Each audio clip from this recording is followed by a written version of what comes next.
Hi, I'm Sarah the Gardener and welcome to my palace garden. I'm currently sitting on the steps of the Thyme garden with the new garden just over to my right.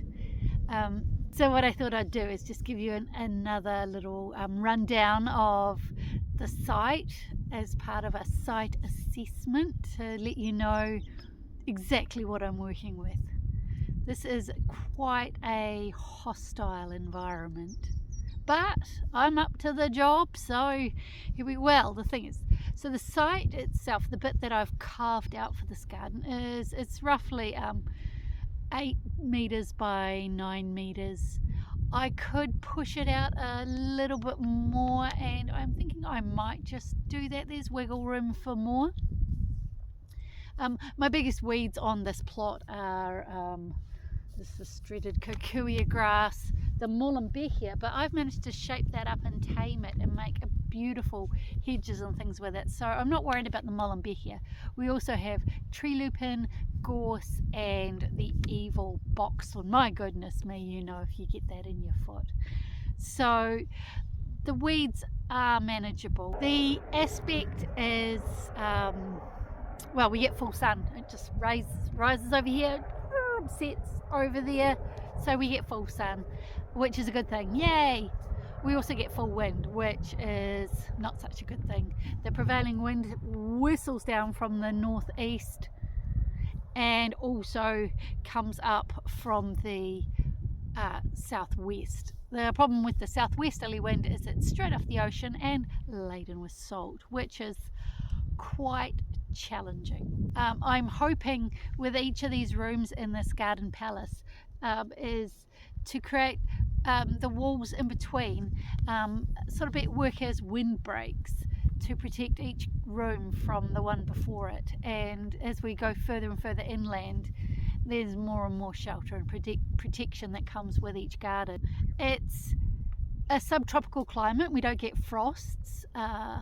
It's the shortest day today, and I was out there trying to catch a photo of the sun peeking over the hill, and so there was no frost. So the shortest day, the coldest day, I was pretty cold. There's no frost. Having said that, our driveway is 1 kilometre long, and so if you just go to the other end of the driveway on a cold morning, there will be a frost. It can actually get quite hot. The historical heat temperature is about 28 degrees Celsius, but it can get hotter here, especially with the black sand. It just radiates the heat. Having said that, the gentle sea breeze, it can just take the sting out of the air, knock the humidity on its head, and so the summer, while hot, is actually manageable and pleasant. Historically, we get about 1,000 mils of rain in a year.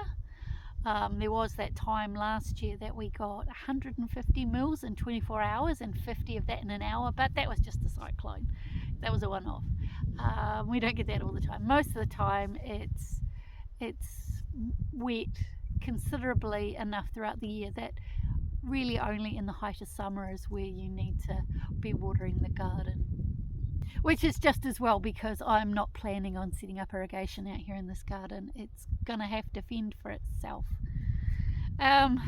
I also checked out the soil, because the soil is, well, it's sand, but it's actually turned out to be surprisingly more fertile than I expected. The pH was somewhere between, I just had one of those kits you buy online.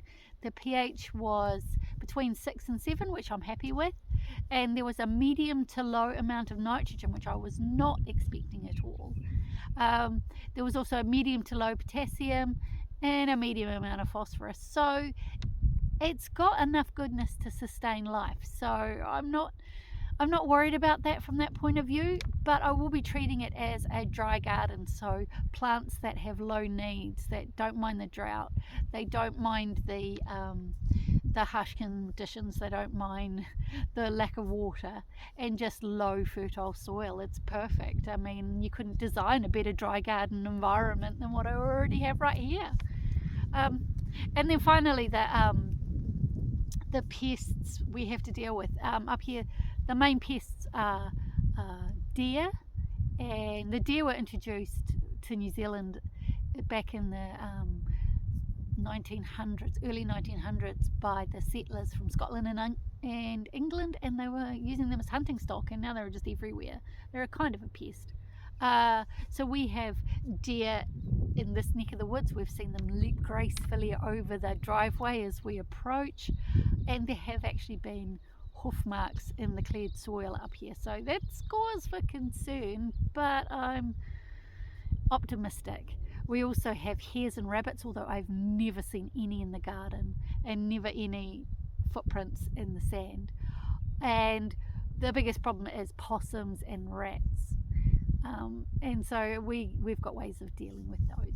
So that's not a problem, so long as I get to them before they get to my plants. And so yeah, so that's the lay of the land, the site assessment, the site survey. It's pretty much level land. I've strung it out with the string just to see how I like the feel of it. I've marked it out on my plan.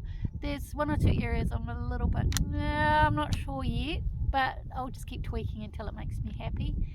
And there you go. And then the next step is actually the investment. I need to whip my wallet out and start buying things. That's the bit that's going to hurt, but you know, it's going to be amazing. I can't wait. So join me next time as we actually do some work, break the ground. Oh my goodness me, super exciting. So yeah, as I said, today is the shortest day, the winter solstice. It's hump day for the winter. The day's going to get longer. It's going to be, summer will be here before we know it, and I want this garden up and running because I have plans for it for Christmas Day.